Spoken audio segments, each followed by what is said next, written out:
You are listening to CraftCast, the podcast, where soul meets craft. All right, everyone. Whether you're ready or not, we're back for another session here with podcasts with my dear friend Patrick Cusick. We have a fascinating guest on today, Ms. Abby Glassenberg, from you're the president, you started it, the Craft Industry Alliance. Did I get that right, Abby? You did. Okay, Yeah, good. perfect. All right. So my first question to you, that I was talking to Patrick about this, how do you come up with the idea and start that? What made you think, I know what the crafting world needs, and this is it? Yeah, it was a long journey. It wasn't immediately evident. So I started out as a craft blogger, I think like you. And Okay. yeah, so for a long, long time, so from 2005 to 2015, so 10 years, I was a craft blogger. And I started my blog just to sort of record what was happening during nap time when I was home with our first baby. And, I had been a sixth grade social studies teacher, and then all of a sudden had a baby and found myself home, and found out about craft blogs and thought I could start one, and just was like, oh, during nap time, I'm making origami and planting a garden and doing random things. And like figuring out how to take pictures and upload them to the computer. It was like a process at that time. Yeah. So I did that for a long time, and it really developed into a blog about sewing stuffed animals and dolls, which is what I enjoy sewing. And it led to a business fairly early on. So I started in May of 2005, and in July of 2005, Etsy had just launched and it was still in beta, and I started selling them on Etsy. So it became a business within like a few months. I didn't know anything about business. And as I said, I have a degree in education and in history. My undergraduate degree is in history, and just hadn't done anything business related before. So I had a lot to learn. And in the process of writing that blog, I got lots of cool opportunities. I got to write some books and do some licensing, and kind of came to see that there's a whole side of crafting that consumers don't necessarily know about, which is the business side of crafting, like all the companies that make all the products that are in the aisles of your craft store, and all the contracts people have to sign, and you need insurance and all this stuff that I didn't know anything about. And so I started kind of pivoting my blog to write less and less DIY sewing content and more business content, because the blog was always about following my own interests, and sharing those in words and pictures with other people who might have the same interests. So the blog sort of started to be more business focused, and I started a newsletter that kind of sent craft business news out to my subscribers, and that was a lot of fun. And I was looking into creating a paid version of that newsletter. This is before Substack and before it was easy to get people to pay you for a newsletter. So I was looking into it, and trying to figure out how to do it. And then a friend of mine, she had actually been a guest on my podcast, reached out and said, hey, we should start a craft business conference together. And at that time, I had 3 little kids. And I was like, I can't even go to a craft business conference, much less found one. Like, I can't even leave my house.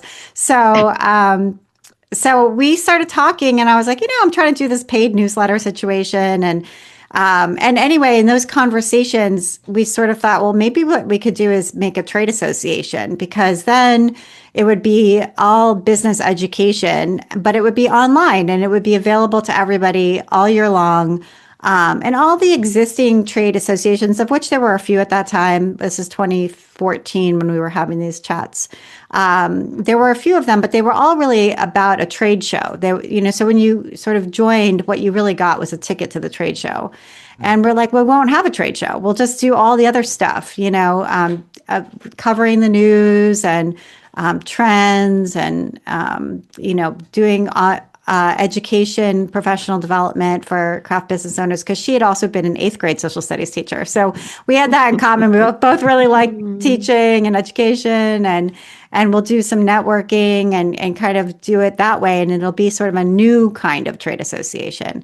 And so that's what we decided to build. And we created a partnership and formed a business entity. And we spent 10 months building a website because essentially what it is a website.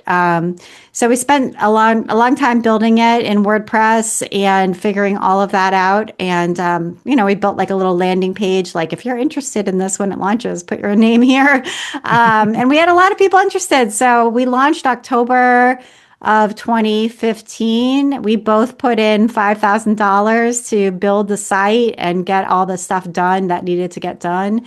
And we made our money back right away. And as soon as we launched, we had tons of members because there wasn't anything like it. And my partner, Kristen Link, she had a very, very popular blog also. Her blog was much more popular than mine. It was called Sew Mama Sew. And it was a contributor blog in the sewing world. And so she had like 70,000 people on her email list. And, I had my smaller but more business focused email list. And so we started really with quilting and sewing. That was the audience that we had. And then I've worked really hard intentionally to expand out into all craft sectors and create things that inform all those different niches. But that's how it started. It was just an evolution of my own, I guess, interests and experiences trying to figure out how to do this, how to have a craft business. That's like a walk. It's a very natural sort of progression, and I think that what you're doing is so important because I think a lot of people will just do what they make their craft that they love, and then they start selling it without any thought of, really making it into a business. And everything that it takes to make it a business is so much more than just it's a surprise. The thing. Yeah. A big surprise. That way, I felt like we did a walk in the past. It was like revisiting. What was your blog called again, Abby, way back then? So it was called, it still exists. You can still find it. It's called While She Naps. And it was all the things I was making while my daughter napped. So cute. I mean, remember those days of blogging? Yeah. It's like, they were great. Yeah. No, they were. Low pressure. It was very low pressure.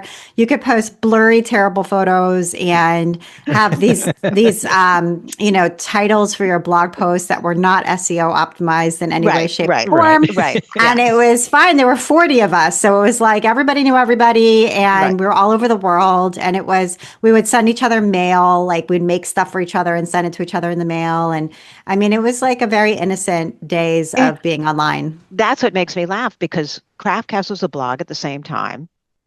I did podcasting.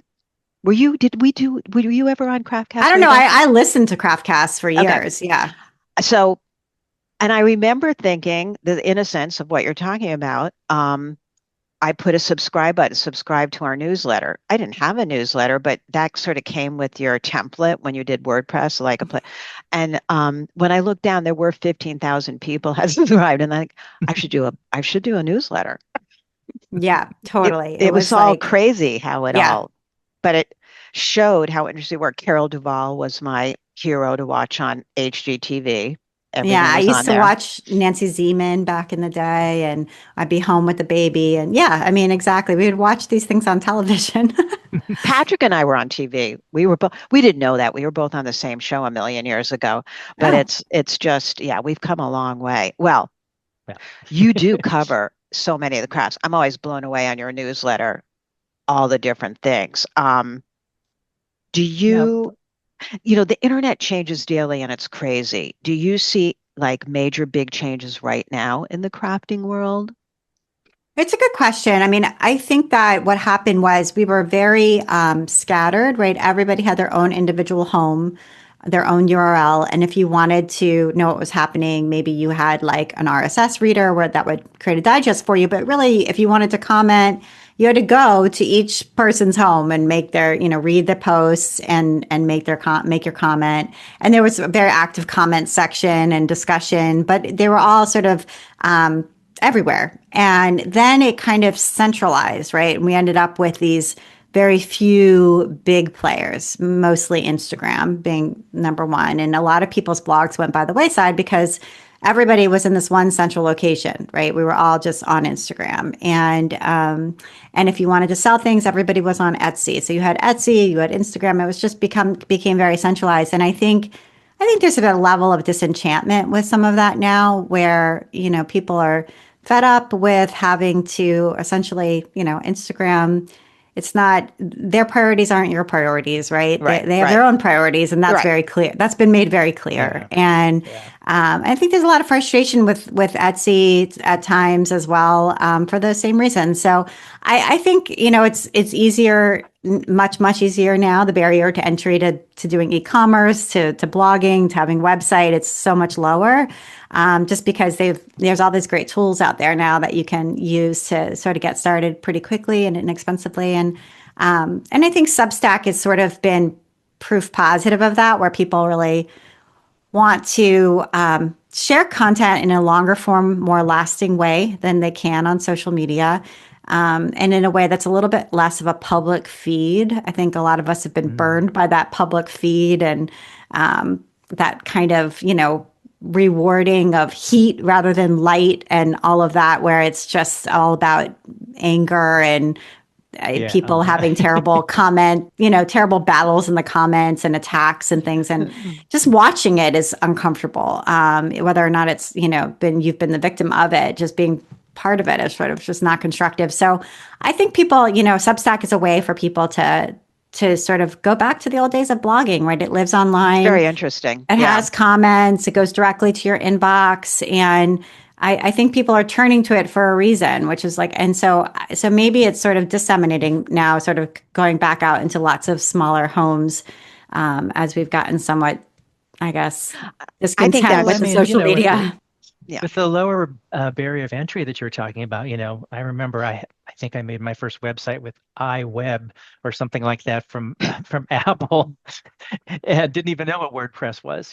Today there's AI you could just make a website with AI in a split second, and I think that that's good in a lot of ways, but also it just increased the amount of people who are online who just want to be online just to be online without any sort of purpose or without any sort of real experience in what they're talking about. Because I see so many people, go online. They're like, oh yeah, I looked that up on YouTube, and I did this and this. I'm like, oh, well, that's great, but did you think about this? No, I never thought about that.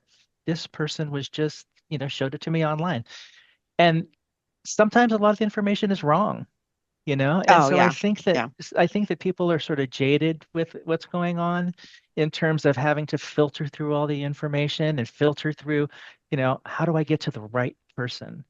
And I think that the Substacks and things like that are just, perfect places for people who can just really go in and really start to look at things in a more critical eye. Well, what you just said, Abby, it felt like we're sort of going full circle. We're 3/4 of the way going back to some of the ways like blogging, like that kind of exchange of information. Like we're coming around again full circle to certain things. And I wanted to talk to you about this. That's what I felt about what's happened with needlepoint. That's gone frigging full circle. And isn't that interesting? And I've been talking to people and owners of needlepoint shops. It's insane. And I know you know this, what's going on with that. All the owners I've talked to give credit to TikTok because younger people are learning that. And I was telling Patrick earlier, I talked to a woman who was in one of the big needlepoint stores. She was in her early 20s, and I asked her why and what she liked, and she said she wants to get away from her phone, and it's relaxing and getting away from that whole social media thing. And I'm like, isn't that interesting after all this time? And I think that's all part of that same feeling of wanting to take back your time. Yeah.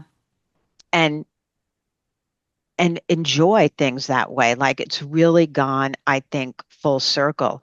I was saying to Patrick, I allowed myself to get stuck into Instagram scrolling. I want to experience it. Just keep doing it, doing it. How do I feel? How do I not want to feel? And I get how it's addicting, but I also get how, and now I need to do something with my own hands that's not that, that's more fulfilling.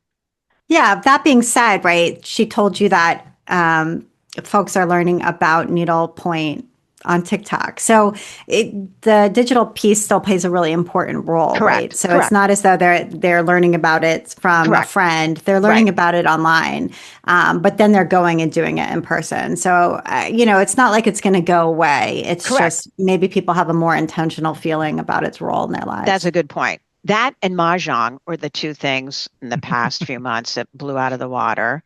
That it fascinates me because they're coming back from the past and the things didn't change what the people are doing, but the discovery has rehappened. And Yeah.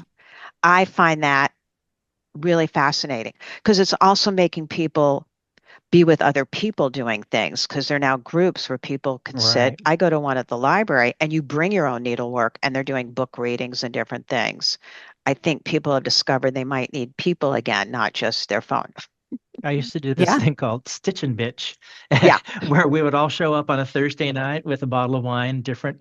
People had different projects that they were working on, and we would just sit together and do projects together. yeah. And sometimes people would just come with just a sketchbook and an idea, and start talking about their project. And it's great to share information with other people who are on the same sort of, the same wavelength Path. that you're Yeah, on, yeah. and they're your commonality of the people, like in metal clay industry, it's like if I teach a metal clay class and everybody's into metal clay, then we can talk to each other about metal clay.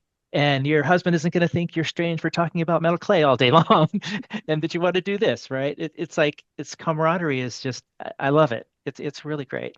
Well, Patrick and I have discovered when we do classes online at CraftCast, like just yesterday, we had people on from Australia, Scotland, always in the UK, but around the world. And I love that people around the world come together because they want to learn and be creative and share. And it's a dopamine high. And So that's the best you're part. you're a maker, started off as a maker, and like all of us, did. And what surprised you the most about moving from being a maker to what you're doing now?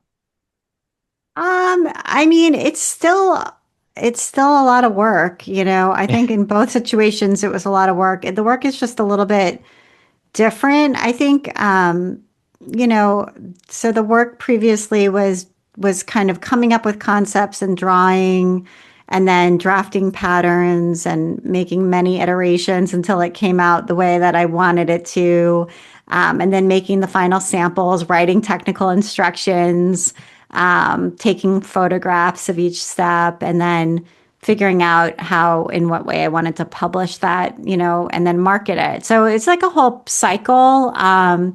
And sometimes that, came together as a book or what, came together as a self-published pattern or a pattern that was licensed to another company, et cetera. So that was the work then. And it still had a fair amount of research involved, and emails and customer service and all of that. And in a lot of ways, it's sort of similar now, except now it's more about thinking about like trends, thinking about what's happening, like looking at needlepoint. The shortage of needlepoint canvas is I real. know. New needlepoint shops that are opening just to focus on that one specific trend. And then figuring out, okay, what do we do with that? Do we want to write an article about it? Should we have somebody who owns one of the shops on the podcast? Should we, when we are the partner with H&H Americas now, which is the industry trade show. So should we bring somebody to the trade show to talk about this? Like, in what way? And it's still a lot of research. It's still iteration. It's just not in a sketchbook. It's just sort of like, brainstorming. Another difference now is I have a team, which is really great. So I have all these wonderful, talented people who work with me and bring so much to the table that I don't know how to do. And so they come up with lots of ideas and figure out how to make things happen. So that's great because I think previously it was kind of lonely, working. It was a different kind of time because I also had 3 young children. Now my children are 22, 20, and 15. So we're at a different life stage. They're living their own lives, have their own, 2 of them are out of my house. And so I need a different kind of interaction. But I really believe in allowing yourself to pivot and change. I think if I had locked myself into doing what I was doing in 2010 now, I would have quit, and I really enjoy crafters, crafting, the craft industry, everything about it. So this is a way to keep going that suits me now, will it always suit me? It's hard to say, but I think it's important to say to yourself, like, yeah, you may alienate some of your audience. When I made that shift from publishing tutorials on how to make teddy bears to publishing, articles about book contracts. There were some people who were like, would email and be like, I don't really like this, and I was like, I hear you, like, I can, but I have to keep going, and there's lots of other things to read, and it's okay if you don't want to read this anymore. You have to follow the signs. You make me laugh. I remember when my son was born, all that, what we were talking about. And I was probably breastfeeding, and it was all encompassing when you had a baby. And I'm watching the Pillsbury Bake Off. I don't bake or cook, but I'm watching it, and they say, okay, everyone get your pen to write down where to apply for next year's show. And I took my pen out, I started writing, and I'm like, no. I put it down. I turned off the TV. I'm like, I have to get back to what I was doing. But that was the push that made me realize, all right, no, that's not going to be it.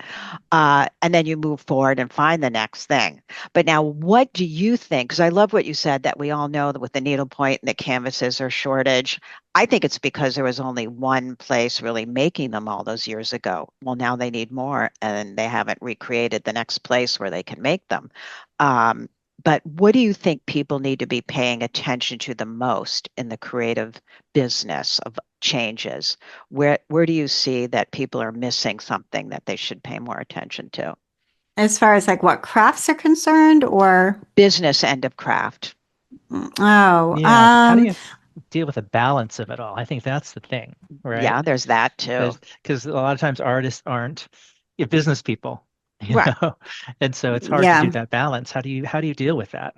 Yeah, I mean, I think for that question, I feel like you just have to say, to block off time on your schedule where that's all you do, because you will just sit in front of the computer all day. And it's funny how we can end up procrastinating from the thing we like most, which is very strange, but seems to be a common human condition, where it's like, what I really like to do is, watercolors. And then you spend the whole day doing other things. And then boom, it's dinner time, and you're like, what happened? Why didn't I do my watercolors? And it was like you weirdly procrastinated from actually doing the work. So I don't know why that happens, but you just have to sort of say, well, you know what, from 9 to 11, that's all I do, and I'm not allowed to open the computer. So there you go. Discipline. I think that's just part of setting aside that time and honoring it for yourself. As far as like what to look at, I mean, right now, I think we had a huge blow when Joann's closed. And so that was a massive, and there's still fallout from that. I mean, there were many companies for whom Joann was their largest client, and good point. And they had orders in process that were never fulfilled and never paid for. And so their money was tied up in inventory that they couldn't sell. So there was a lot of difficulty that came about as a result of that closure. Why do you think they closed? What's your opinion about that? Oh, they closed because they were owned by private equity, and they just squeezed them until they had the last drop. I mean, it wasn't anything to do with the changes and consumer behavior. It just had to do with what private equity owners care about most, which is money. That's true. And I agree. So, and we've seen that happen with many businesses when it's all that, for sure. I also think, I don't know if you agree with this, that they need places like that need to reinvent themselves too. People forget about the reinventing of a new, fresh look or something to be in the times that I think is important. Certainly, when you're owned by an equity like that, they're not going to bother. It's all about making money. I mean, we saw that. I don't know if you've been into a Barnes and Noble recently, I have. but the Barnes and Nobles now are awesome. Yeah. I mean, at least the ones near me, like they closed their large footprint store near me and they opened a smaller footprint store and it's got locally like curated book selection in the front on the front Yep. tables. It's really well merchandised. It's adorable in there and it's a very pleasant experience. And, you know, that's obviously a giant chain. And they did reinvent, right? They Yep. I invested, agree. they had new leadership who came from the independent bookseller world and they figured it out. You know, I don't know. Obviously, I don't know what their financials are, but to me, from the outside at least, it I'm looks with like you. a business that survived it. And I agree with you that in addition to private equity or because of it, Joanne never did reinvent I itself, agree. and so there was a missed opportunity Yeah. there. And you know that it's sad, but as far as you know how the industry is faring, that was a huge blow. And tariffs are obviously a massive concern. And then now, you know, with shipping and oil crisis, and you know, all of these expenses, it's really hard. You know, this is an industry with low margins as it was, so it's tough. So that's that. But I think for our brick and mortar shops, it's a big opportunity.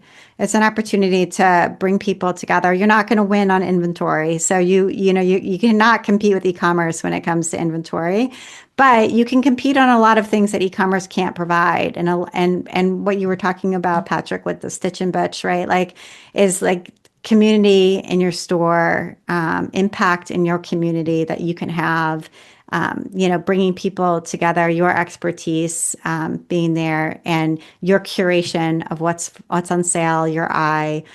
There's a lot that you can bring to your local community, and now you know people don't have you're not living in the shadow of the big box store. We lost 800 stores in May, you know, and so Wow. that shadow is gone, and so there's more sunlight on our brick and mortar shops, and it's a new opportunity for them. I So there's agree. always positives, yeah. Yeah, I agree. A new opportunity. In my area alone, there's been the yarn stores very big and opening up, something called creative modern or modern creative. So I see that happening again in a new look, a new fresh look, because people want, the word I hear often is an experience, a creative experience to go in and find something to do, not sign up for, which we used to do, 4 months of silversmithing, but go in for an evening and do something fun and walk away and have a creative experience.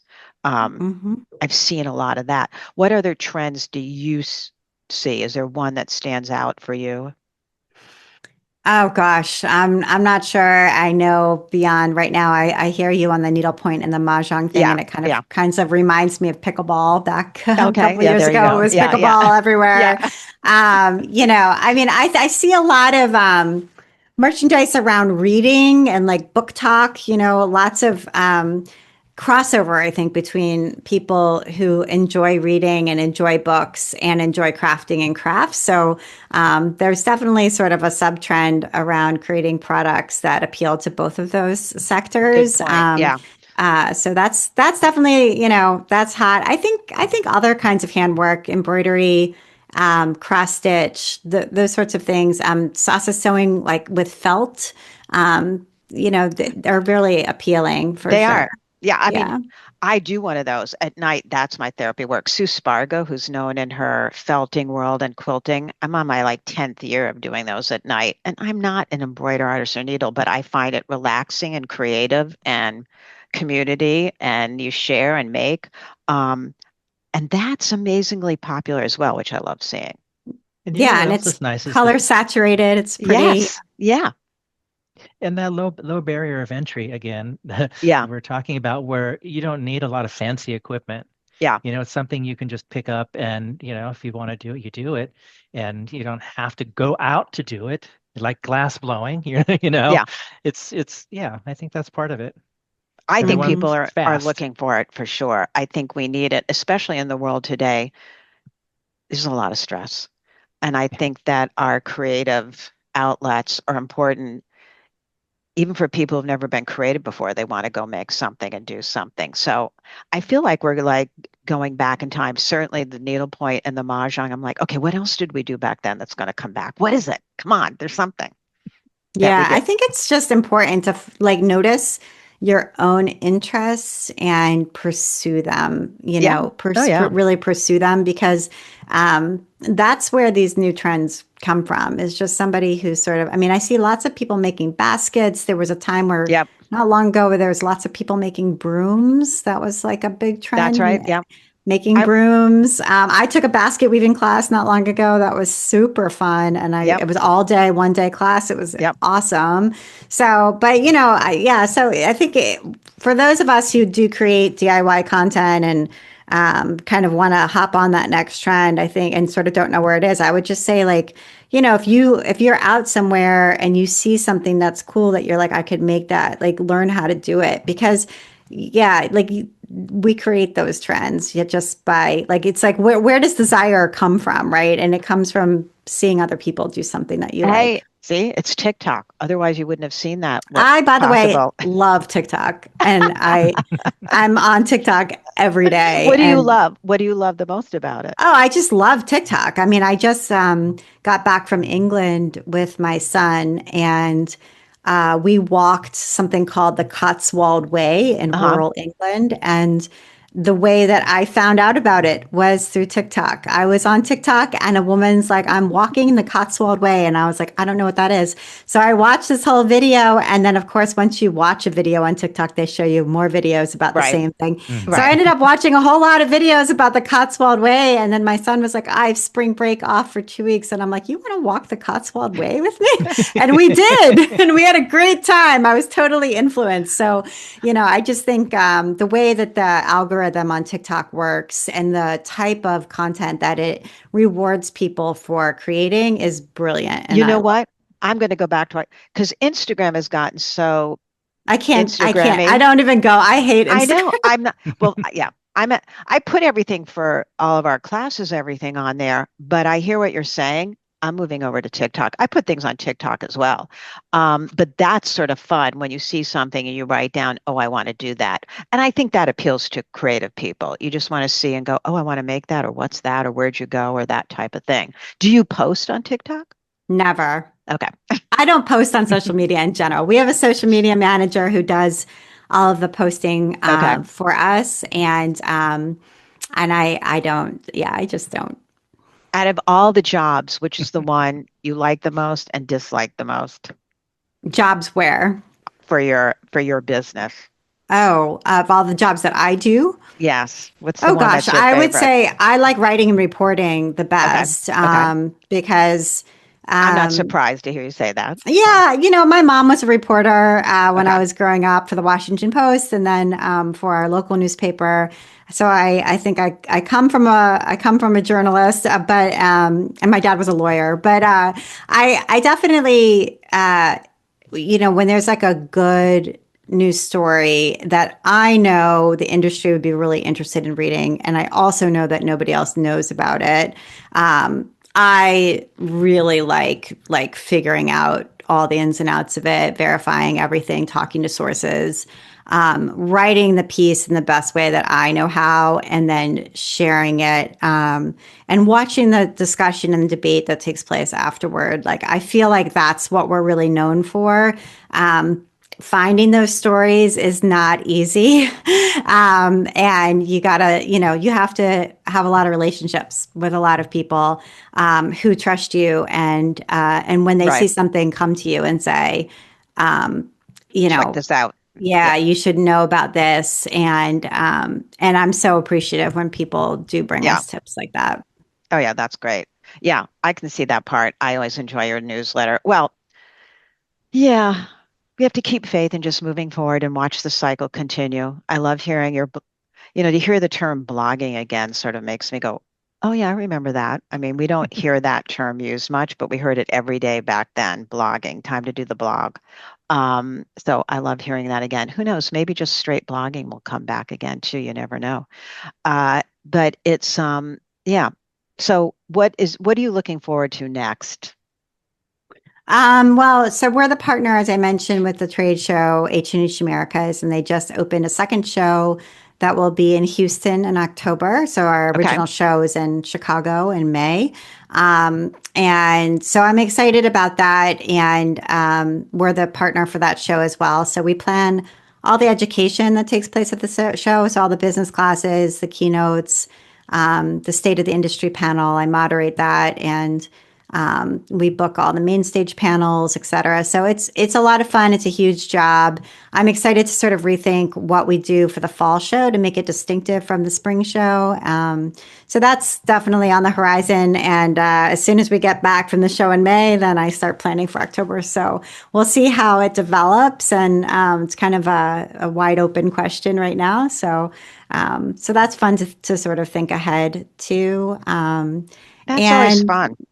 Yeah. It's a nice, because prior to H&H, our partnership with H&H, we didn't have a way to gather in person with our community, and so it gives us a place, and now two places to see each other in person, which is really important.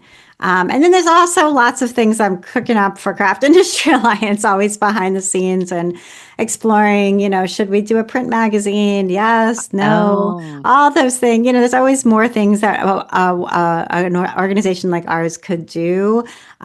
We just recently started doing new product showcase. So we have 5 of those a year. We just had one this week where we have 5 brands come on that are sort of in the same sector and talk each for 10 minutes and show us their new products, which is really fun. It's kind of like Home Shopping Network. You get to see all the new things that are headed down the road. That.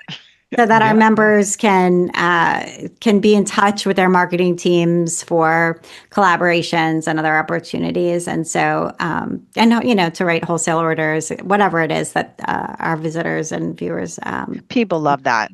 I mean, we have a CRAFTCAST. I don't know if you've seen it, but it's called I Love Tools. It's a free event. We do them pretty frequently.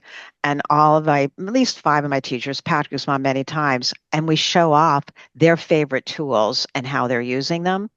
And I once read on social media, someone said, "Oh, make sure you sign up for I Love Tools. Just bring a glass of wine and your credit card." I totally agree. On my podcast, I have my guests recommend 3 things that they would recommend to a creative friend at the end of each episode. Yeah. And I got that idea from another podcast that is no longer being made, but that I used to listen to, from Boing Boing. And they always used to have their guests recommend things. And I can't tell you, I mean, I would be out for a run and just stop mid-run, pull out my phone and order the book that this guy just, before I forget, I would just order it. And, so, I mean, I ordered like hundreds of dollars worth of things from those recommendations, which is why I made it part of our show, because I was like, I need to know what you recommend. So. Yeah. Well, plus when we do it, we know that one of the teachers, we've all used it and recommend it. You're not getting something that doesn't work. So it comes with other crafters going, "Oh yeah, this works. Get it here and here," So it is pretty fun. You take other recommendations, but I'm right there with you. Well, tell everyone how to find you, easy way to find your newsletter, because I know everyone's going to want to sign up. It's a fabulous newsletter. I'm just letting you know, everyone. Thank you. Yeah, the newsletter is a roundup of craft industry news of the week, if you're wondering, and it's free to subscribe. You can unsubscribe anytime. Our feelings are not hurt. So you could always just come and try it and see if you like it. It comes out Wednesday mornings at 10 a.m. Eastern. And you can find us at craftindustryalliance.org, and we're at Craft Industry Alliance everywhere.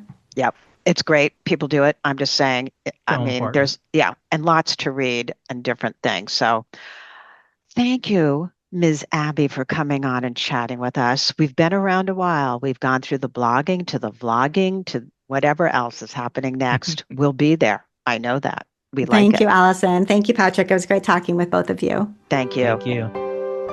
I hope you enjoyed today's chat. You can follow us and subscribe at Spotify or Apple Podcasts. And please take a look at all our amazing video tutorials at craftcast.com.